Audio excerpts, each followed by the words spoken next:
जैसे एक सज्जन हमसे बोले, मैं एक गांव गया पिपरा 2010 में चुनाव लड़ने। बोले भैया चुनाव बाद आप चीनो हमें ना चीनो। बुंदेलखंडी भाषा में बोले चीनो ना चीनो। हमने कहा हम ना चीनो। बोले ऐसो का है? हमने कहा हमारी जो बात है हम बिल्कुल मुंह पे कह देते हैं।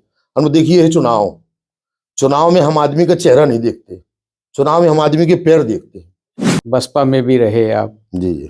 फिर उसके बाद आपने कुछ समय भारतीय जनता पार्टी जी में जी। ज्वाइन किया। जी जी। फिर उसके बाद अब इस समय आप समाजवादी पार्टी के सक्रिय कार्यकर्ता हैं। कि हम मानवर कांशीराम साहब की विचारधारा से प्रभावित होकर राजनीति में आए थे और स्वाभिमान के लिए राजनीति की जाती है।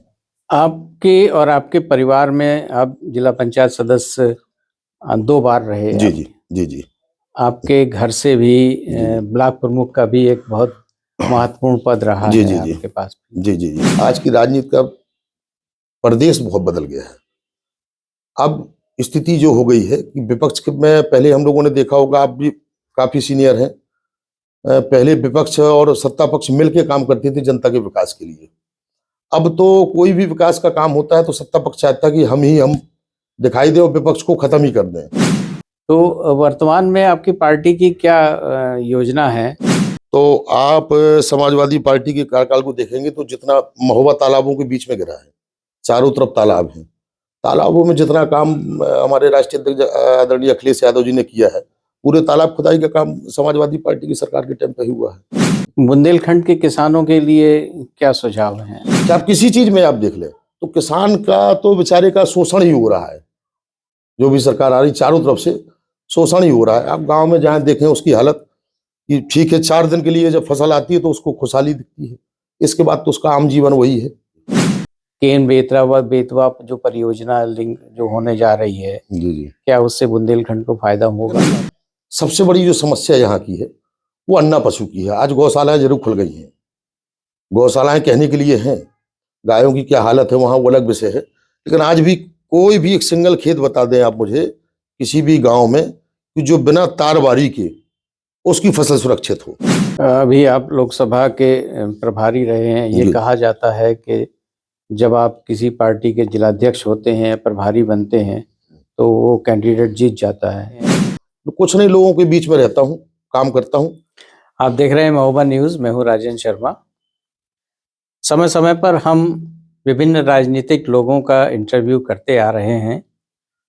आज हमारे बीच में समाजवादी पार्टी के मजबूत कार्यकर्ता श्री हरि सिंह वर्मा जी हैं। हम हरि सिंह वर्मा जी से कुछ बातचीत करेंगे आज। श्री हरि सिंह वर्मा जी इसके पहले अभी लोकसभा चुनाव में प्रभारी रहे हैं यहाँ के। आपके ही नेतृत्व में पार्टी ने यहाँ पर शानदार सफलता हासिल की। श्री वर्मा जी, आपका बहुत स्वागत है हमारे चैनल। धन्यवाद, धन्यवाद सर, आपका भी बहुत बहुत स्वागत। नए वर्ष की आपको बहुत बहुत बधाई, हार्दिक शुभकामनाएं। और आज मकर संक्रांति है, इसकी बहुत बहुत बधाई। बहुत धन्यवाद। हरि सिंह जी, आपका एक लंबा राजनीतिक अनुभव है और कैरियर भी है। तो इस क्षेत्र में आपने जब प्रवेश किया तो आपकी भी कुछ महत्वाकांक्षाएं रही होंगी। तो क्या आपने सोचकर इस क्षेत्र को चुना था? देखिए सर, हम लोग जो है राजनीति में कुछ पाने के उद्देश्य से नहीं आए थे। राजनीति हम लोग मानवर कांशीराम साहब की विचारधारा से प्रभावित होकर शुरू किए थे। और जब इस दौरान हमने देखा, उस वक्त तो ना सत्ता में थे ना कुछ था, तो आना जाना और ये सब चीज़ें खर्चे भी बहुत होते थे। लेकिन इस पर मेरे पिताजी का मेरे ऊपर बहुत कृपा रही और मैं ऊपर वाले से कहता हूँ कि हर इंसान को मेरे जैसे पिता मिले। मेरे पिता ने मेरा बड़ा आर्थिक सहयोग किया और मुझको उनको एक शौक था कि मैं राजनीति करूं, इसलिए मैं इस फील्ड में आया। तो जब आप इस फील्ड में उतरे तब उस समय किसानों की जो दशा थी बुंदेलखंड की, जी वो काफी दयनीय थी। जी जी। उसके बाद फिर इसमें कुछ सुधार आया, मुझे जहाँ तक याद है, और मैं भी एक लंबे समय से आपको जानता हूँ। आपने कृषकों के लिए कार्य करना आरंभ किया। जी जी। फिर उसके बाद आपने बसपा में भी रहे आप। जी जी। फिर उसके बाद आपने कुछ समय भारतीय जनता पार्टी में ज्वाइन किया। जी जी। फिर उसके बाद अब इस समय आप समाजवादी पार्टी के सक्रिय कार्यकर्ता हैं। जी जी तो आपने इस लंबे समय में क्या महसूस किया पार्टियों में रह करके, जी जी क्या महसूस किया आपने? सर देखिए, जैसे मैंने आपको पहले बताया कि हम मानवर कांशीराम साहब की विचारधारा से प्रभावित होकर राजनीति में आए थे, और स्वाभिमान के लिए राजनीति की जाती है। जहां स्वाभिमान ना हो वहां रहने का कोई मतलब नहीं है। और मेरा व्यक्तिगत मानना है कि राजनीति लाभ हानि के लिए या किसी फायदे के लिए नहीं, लोगों की मदद के लिए, जो आपसे जुड़े हुए लोग हैं आप उनकी मदद कर सकें। भाई आपसे उम्मीद यही तो करता है आदमी, जो आपसे आदमी जुड़ा होता है उसकी यही उम्मीद होती है कि भैया थाने में हमारा का काम है और एसडीएम के यहाँ काम है, पुलिस के यहाँ काम है, तो मदद हो जाए। यही सब काम करने के उद्देश्य से हम लोग राजनीति में आए थे। चुनाव उनाव लड़ना तो बहुत बाद में। मैं आपको एक शॉर्ट चीज बताऊं, जब जो है पहले मैं बसपा का जलाध्यक्ष था, जलाध्यक्ष हट गया, और उस दौरान मेरी भेंट श्री मनोज तिवारी जी से हुई, और उन्होंने मुझसे बैठे बैठे ऐसी चर्चा की, बोले आप जिला पंचायत चुनाव लड़ जाओ। अरे हमने कहा हम संगठन का काम करने वाले आदमी, हमको चुनाव उनाव में कहाँ आप बढ़ रहे हैं। अरे बोले नहीं, आपका नेटवर्क बढ़िया है फील्ड में, पब्लिक में निस्वार्थ भाव से आप सेवा करते हैं। और पहली जो उन्होंने मार्गदर्शन मेरा किया, उन्होंने मनोज तिवारी जी ने कहा कि आप जिला पंचायत चुनाव, बातों बातों में। इसके बाद मेरे एक मित्र हैं कमलेश सिंह, मैंने उनसे सलाह ली, मैंने कहा यार मनोज तिवारी जी कह रहे हैं जिला पंचायत लड़ जाऊंगा, तो बोले लड़ जाओ। उन्होंने भी कहा। इस तरीके से फिर मेरी राजनीति में चुनाव लड़ने की शुरुआत हुई। तो फिर मैं 2010 में चुनाव, महिला सीट थी माता जी को, मैंने लड़ाया पिपरा सीट से, और निर्दलीय लड़ा, किसी दल से नहीं लड़ा। और ये भी आप मानिए मैं 2 बार जिला पंचायत चुनाव जीता हूँ, दोनों बार किसी दल से नहीं लड़ा, निर्दलीय ही लड़ा हूँ। और दोनों बार जो है लोगों ने अपार समर्थन दिया। पहली बार तो मैं लगभग 5,000 वोट से चुनाव जीता था, जीता ही मतलब 10,000 वोट पाया था, दूसरे सेकंड पोजीशन वाले को 5,000 वोट थे। और दूसरी बार भी फिर मैं लगातार वो भी निर्दलीय जीता। इस तरीके से कारवां चलता रहा लोगों की। और जब मैं गांव में गया, आप ताज्जुब करेंगे, मैं तो भाई हम तो मदद की और लोगों भूल गए। एक उस जमाने में हम लोग जब शुरुआत की थी राजनीति में, तो राजनीति में उस समय मोबाइल वोबाइल ये सिस्टम नहीं था, तो हम एक रजिस्टर अपने यहाँ रखते थे कि जो भी हमारे पास आया काम कराने के लिए, मैं उसका नाम पता लिखता था, काम उसका लिखता था। वो आदमी चला गया, मान ली धौर्रा से आदमी आ रहा पैदल चल के, और धौर्रा से चल के आ रहा, बस इतना साधन अब तो फास्ट नहीं था, अब तो काफी साधन हो गए हैं। तो धौर्रा से चल के बेचारा सुबह चलता था, 3-4 बजे यहाँ पे आ पाया। तो हमने अधिकारी को लिखा, पहले पत्र चलते थे, हम लोग जो है अधिकारियों को पत्र लिखा करते थे लेटर पैड के माध्यम से, यदि कोई फोन था ही नहीं हम लोगों के पास। तो इस तरीके से करते करते सर आज सब आप लोगों के जनता जनार्दन के आशीर्वाद से यहाँ तक पहुंच गए। आपके और आपके परिवार में आप जिला पंचायत सदस्य 2 बार रहे। जी जी जी जी आपके घर से भी ब्लॉक प्रमुख का भी एक बहुत महत्वपूर्ण पद रहा जी है जी जी आपके पास। जी जी जी तो और इस समय समाजवादी पार्टी के आपके सांसद भी हैं। जी जी जी तो महोबा के विकास के लिए क्या प्रयास हो रहे हैं? महोबा के विकास के लिए जितना हो सकेगा, अभी सांसद जी खैर स्वस्थ थे, अभी मेरी 2 ही बार मुलाकात हुई उनसे, और दोनों बार चर्चा हुई है, तो वो काम करेंगे, ऐसा नहीं है। और नए आदमी नहीं है वो, उनके पिताजी भी यहाँ से महोबा से 1 बार विधायक रहे, 1 बार चरखारी से विधायक रहे, राजनीतिक परिवार है उनका, तो उनको हमको कुछ बहुत ज़्यादा समझाने की जरूरत नहीं है। वो काफ़ी एक्टिव हैं, देखने में लगता है कि नहीं वो सज्जन है, असल में उनका पूरा परिवार वो सज्जनता के कारण ही वो चुनाव जीती, मुझे लगता है। ये लोगों के दिमाग में ये रहा कि नहीं आदमी बहुत सज्जन है, सज्जनता और सरलता के कारण ही वो चुनाव जीते हैं। काम करेंगे सर विकास के लिए, बिल्कुल काम करेंगे। आज की राजनीति का प्रदेश बहुत बदल गया है। अब स्थिति जो हो गई है कि विपक्ष में, पहले हम लोगों ने देखा होगा, आप भी काफी सीनियर हैं, पहले विपक्ष और सत्ता पक्ष मिलकर काम करते थे जनता के विकास के लिए। अब तो कोई भी विकास का काम होता है तो सत्ता पक्ष चाहता है कि हम दिखाई दे और विपक्ष को खत्म ही कर दें। सत्ता पक्ष का यदि बस चले तो विपक्ष को नष्ट ही कर दे, बचने ही न दे। ये राजनीति में बड़ा बदलाव आया है। ये बड़े छोटे स्तर पे भी पहले गांव में प्रधानी होती थी, उसमें भी ये सब चीजें नहीं होती थी। भाई तुम्हारा अपना हुआ तुम अपना करो, तुम विकास के बारे में काम, जब आप पदाधिकारी बन गए तो आप विकास की बात करो, हम बन जाएंगे हम विकास की बात करेंगे, ताकि जनता के हितों की बात हो। अब तो स्थितियां बहुत दूसरी बदल गई, राजनीति का परिवेश ही दूसरा हो गया है। ये महसूस करते हैं कि जैसे आपकी छवि एक निर्विवाद छवि रही है जी जी जी राजनीति में, कोई ऐसा आक्षेप आरोप आपके ऊपर नहीं लग रहा है। जी जी। तो वर्तमान में आपकी पार्टी की क्या योजना है कार्य करने की पार्टी इस जनपद में और आगे बढ़ाने के लिए? देखिए, महोबा जनपद में ही विकास की बात की जाए तो आप समाजवादी पार्टी के कार्यकाल को देखेंगे तो जितना महोबा तालाबों के बीच में गिरा है, चारों तरफ तालाब हैं, तालाबों में जितना काम हमारे राष्ट्रीय अध्यक्ष आदरणीय अखिलेश यादव जी ने किया है, पूरे तालाब खुदाई का काम समाजवादी पार्टी की सरकार के टाइम पे ही हुआ है। और आज ऐसा नहीं हम कह रहे कि भाजपा विकास नहीं कर रही है, वो जो भी विकास करिए, आप विकास का अंतर देख लो। आप आगरा एक्सप्रेस वे देख लो और जो इस सरकार के समय में जो एक्सप्रेस वे बने उनकी हालत देख लो। आप स्वयं देखें, इस चीज में महसूस करें कि काम होते हैं लेकिन काम की क्वालिटी का एक फर्क होता है। तो क्या महसूस कर रहे हैं आज के परिवेश में, क्या जो अन्य पार्टियां काम कर रही हैं और उसमें अगर आपकी पार्टी को मौका मिलेगा तो क्या करना चाहेंगे? बिल्कुल सर, देखिए, सरकार जो चुनी जाती है, सरकार का मेन उद्देश्य होता है, मेरा जो व्यक्तिगत मानना है, कि आम आदमी की शिक्षा, स्वास्थ्य, सड़क, बिजली, ये उपयोग वाली चीजें हैं, इन पे लोगों को ज्यादा काम करना चाहिए। और जिस दिशा में सरकार काम कर रही है, मैं उसका विरोध नहीं कर रहा हूं लेकिन उस दिशा से जनता का कोई भला नहीं होना है।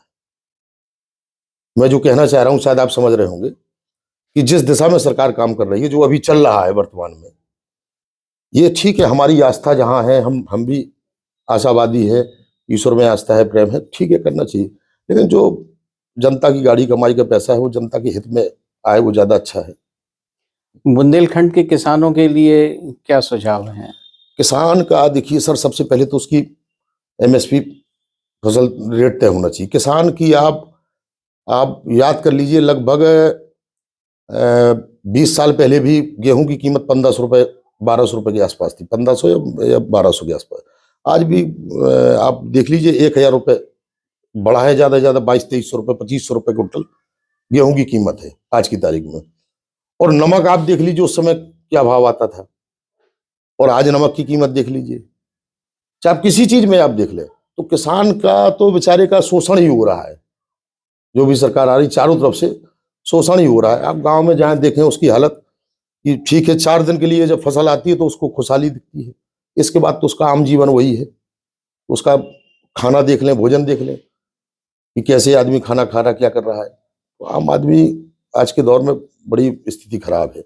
इस पे सरकार को ये सोचना चाहिए कि रोजगार के अवसर पैदा करे। सरकार रोजगार के कोई अवसर पैदा नहीं कर रही। 2014 से 17 से आप देख लें भर्तियां, चाहे रेलवे देख लें, चाहे जिस चीज में देख लें, कोई भर्तियां नहीं हो रही। जो भर्तियां हो भी रही हैं वो सब परीक्षा पेपर लीक हो रहे हैं। तो रोजगार के साधन होंगे तो सरकार को गल्ला भी नहीं देना होगा। यदि आप उसको रोजगार दे देंगे तो हमारा बुंदेलखंड का मेहनत का मजदूर आदमी है, काम करने वाला आदमी है, यदि आप उसको रोजगार दे देंगे तो काम कर लेगा वो। फिर उसको आपको गल्ला देने की जरूरत ही नहीं पड़ेगी, आप रोजगार दे दीजिए, वो अपना खा लेगा, कमा लेगा। इतना मजबूत है, हट्टा कट्टा है आदमी बुंदेलखंड का।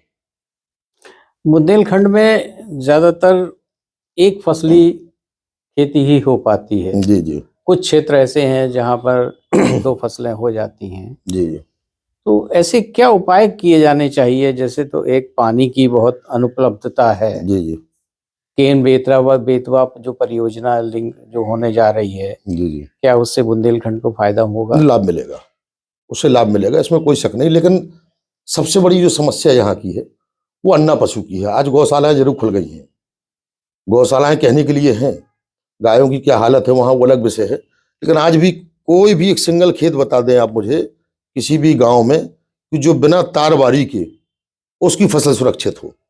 भाई आपने गाय तो बंधवा दी, इसके बाद वो वनरोज है, वनरोज फसल नष्ट कर जाते हैं। पिछली सरकारों में वनरोज को मारने के लिए किसान को ही कह दिया गया था कि आप मारिए, अब आप उसको मार भी नहीं सकते हैं। तो किसान जो साल भर बड़ी उम्मीद करता है, सबसे बुरी हालत तो यहाँ की है जहाँ 3 फसल और 4 फसल पैदा कर रहे लोग, उनका तो चलो ठीक है, अगर एक में नुकसान हो गया दूसरी भरपाई हो जाएगी। यहाँ तो एक ही फसल पैदा होना है, 2 फसल पैदा होना है। वही अगर जानवर चर गए तो बैठा है बेचारा अपना माथे में। तो सबसे पहले तो यहाँ इस पे रोक होना चाहिए, गन्ना पशु और ये वनरोज वगैरह इसका उपाय, या गवर्नमेंट चाहे तो तारबारी करा दे सब प्रत्येक किसान की, तारबारी के लिए बड़ी स्कीम ला दे, तो तारबारी हो जाए तो भी आदमी पैदा कर लेगा अपना। कर लेगा। उद्योग की दृष्टि से भी महोबा जनपद में कोई विशेष उद्योग नहीं है, केवल एक जो ग्रेनाइट स्टोन का एक उद्योग है, वो भी इस समय उतार पर है। इसके पीछे क्या कारण है? ग्रेनाइट उद्योग का जो व्यापार है, यहाँ बताते हैं कि रॉयल्टी के कारण सबसे ज्यादा ध्वस्त हुआ है। और इसमें अभी शायद कुछ दिनों पहले अभी एक मैं न्यूज देख रहा था कि वो कोई जो जिससे विस्फोट करते हैं वो पत्थर, उसका कोई सिंडिकेट बना है। वो महंगा मिल रहा, मशीनरी इतनी हावी हो गई है तो लेबर का काम कम हो गया है, तो मजदूर को उसमें भी काम नहीं मिल पा रहा। वो ये सरकार की अपनी कोई पॉलिसी नहीं है। नहीं तो उद्योग के मामले में एक ही तो उद्योग है यहाँ, क्रेशर उद्योग, जो पूरे उत्तर प्रदेश को बड़ी अच्छी मात्रा में सप्लाई देता था, उस पर भी सरकार का ध्यान केंद्रित नहीं है। भाई इन्होंने रॉयल्टी, पहले तो शायद गवर्नमेंट का एक रेट फिक्स होता था 160 रुपए घन मीटर का, अब इन्होंने उसमें ई टेंडरिंग कर दी है। तो ई टेंडरिंग में आदमी 300 400 अनावश्यक, जब भाई आदमी पैसा देगा तो पैसा तो यहीं से वसूलेगा, तो उसकी जो उद्योग धंधे वाले उनकी मजबूरी है, जो उद्योगपति काम कर रहे हैं कि भाई हम पैसा निकालेंगे तो आदमी से, और ये सब मार जो पड़ती है वो आम आदमी पड़ती है, जिसको बेचारे को अपना एक छोटा सा मकान बनाना है। भाई बड़े सरकारी कामों में कोई दिक्कत नहीं है, तो गवर्नमेंट का पैसा है, वो जाना है आना है ऊना है, लेकिन जो आम आदमी जो अपना सोच रहा है कि हम एक मकान बना ले, कमरा कर ले, उसको बड़ी महंगी गिट्टी वाली सब चीजें लड़ जाती है। अभी आप लोकसभा के प्रभारी रहे हैं, ये कहा जाता है कि जब आप किसी पार्टी के जिलाध्यक्ष होते हैं, प्रभारी बनते हैं, तो वो कैंडिडेट जीत जाता है। अब ये तो सर मैं काम पे विश्वास ऐसी क्या रणनीति आप चलाते हैं? तो कुछ नहीं, लोगों के बीच में रहता हूँ, काम करता हूँ। जब मैं जिलाध्यक्ष था बसपा में, तब उस समय जो है महोबा जिले में लगभग जो है 485 बूथ थे, और ऐसा कोई बूथ नहीं था जिस बूथ पे मैं गया नहीं। और उसी का कारण है कि मैं जो है, लोग मुझे प्रत्येक बूथ में जिले में जानते हैं। मैं अपने काम पे भरोसा करता हूँ, मैं उस पर भरोसा नहीं करता हूँ कि नहीं वो संदेशों खेती वाला कोई काम नहीं जिसको कहते हैं। तो जब आप काम करेंगे, लोगों के बीच में जाएंगे, तो लोग आपसे जुड़ेंगे, लोगों की उम्मीदें होती हैं, लोगों की उम्मीदों पे खरे उतरे। भाई लोग आपसे कुछ इतना ही सहयोग तो चाहते हैं, जो मैंने पहले बताया कि थाना कचहरी का। तो लोगों के बीच में जब काम किया जाता है तो बिल्कुल लोग जुड़ते हैं। और मैं तो जो है ऐसे ऐसे लोग, मैं आज भी कहता हूँ, यदि जो लोग सपा में आने के लिए तैयार हैं, अच्छे अच्छे लोग भाजपा के लोग आने को तैयार हैं, और देखिए समय आएगा तो आएंगे। तो आप कहाँ पर जाकर के, आप अपना व्यक्तिगत आप कहाँ पर ठहरना चाहते हैं जाकर के? नहीं, राजनीति में सर कोई वो नहीं, ठहराव की बात नहीं होती है। आदमी जानते हैं 75-80 साल भी हो जाता तब भी उसकी इच्छा बनी रहती कि नहीं हूँ, लेकिन राजनीति में भी एक मेरा मानना है, एक उम्र तक काम करना चाहिए, फिर इसके बाद उसको गार्जियन की दिशा में चला जाना चाहिए। क्यों? काम करने की, चाहे राजनीति का काम हो कोई भी हो, काम करने की एक उम्र होती है। भाई हमने जो काम उस टाइम पे किया 95-96 में, तो उस वक्त हम अनमेरिड थे और जोश था, वो कर लिया। अब आदमी की जब जो उम्र बढ़ती है, फिर जिम्मेदारियां बढ़ती हैं, उस हिसाब से काम शिथिलता हो जाती है। तो इस पे आदमी को, मेरा मानना है कि राजनीति में भी जो है, जनता को जो चुनना चाहिए, लोगों को, युवा लोगों को चुनना चाहिए। युवा आगे आए, काम करें। एक उम्र के बाद जो पुराने नेता हैं वो हम लोगों को आशीर्वाद दें, मार्गदर्शन दें। कहा जाता है चुनाव लड़ने से ज्यादा लड़वाने में मजा आता है। हाँ, सत्य है। बिल्कुल बिल्कुल बिल्कुल सही है। जनता सब निर्णय लेती है। तो आप लड़वाने में विश्वास करते हैं? नहीं, बिल्कुल, हम तो लड़े भी हैं, लड़वाए भी हैं। दोनों काम भी दोनों किए। का अनुभव बताइए कुछ। नहीं, दोनों का अपना अलग अनुभव है। भाई लड़वाना भी एक काम है और लड़ना भी एक है। लड़ने में जब आप स्वयं लड़ते हैं तो फिर आपको सारी चीजें स्वयं देखना होती है। टीम वर्क के ऊपर सर देखिए पूरा काम होता है। यदि आपकी टीम अच्छी है, चुनाव कैंडिडेट कभी नहीं लड़ता। यदि किसी पार्टी का बूथ संगठन मजबूत है तो चुनाव तो कैंडिडेट तो अपना घूमना है, बूथ के पदाधिकारी अपने आप जिता देंगे, वो मेहनत कर लेंगे। कैंडिडेट कोई मेहनत नहीं कर पाता भाई। कैंडिडेट का काम है सिर्फ टहलना। जैसे एक सज्जन हमसे बोले, मैं एक गांव गया, पेपरा 2010 में चुनाव लड़ने, बोले भैया चुनाव बाद आप चीनो हमें ना चीनो, बुंदेलखंडी भाषा में बोले चीनो ना चीनो। हमने कहा हम ना चीनो। बोले ऐसो का है? हमने कहा हमारी जो बात है हम बिल्कुल मुंह पे कह देते हैं। हमने देखिए है चुनाव, चुनाव में हम आदमी का चेहरा नहीं देखते, चुनाव में हम आदमी के पैर देखते हैं। इसलिए हम जो है यहाँ, इसके बाद आप हमारे पास आइए, जाइए, फोन पे बात करिए, हम आपको जानेंगे, आप हमें जानेंगे। अब चुनाव में इतनी भीड़ में हम कैसे आपको पहचान लेंगे कि नहीं भाई हाँ आप हमको मिले थे? तो हम उसके लिए तरीका ये है कि आप हमसे जुड़िए, हम आपसे जुड़ेंगे, तो हम एक दूसरे जानेंगे। हम झूठ बात उससे कह देंगे नहीं नहीं आप चुनाव बाद मिलना, फिर वो पूछे क्यों हम उस बरगद के नीचे मिले थे, आप पहचाने? अब हम कह रहे हम नहीं पहचान पा रहे। तो सही बात है, हम राजनीति में कोई झूठ बोल के कभी कोई काम नहीं किए, तो सही बात है अपना बोल देते हैं। तो ये थे हमारे बीच में समाजवादी पार्टी के सक्रिय सदस्य कार्यकर्ता श्री हरि सिंह वर्मा जी, जिन्होंने हमसे बेबाक बातचीत की। श्री वर्मा जी, हमसे बातचीत करने के लिए बहुत धन्यवाद और बहुत शुभकामनाएं आपको आपके राजनीतिक कैरियर के लिए। धन्यवाद, थैंक यू। नमस्कार, आप देखते रहिए महोबा न्यूज़।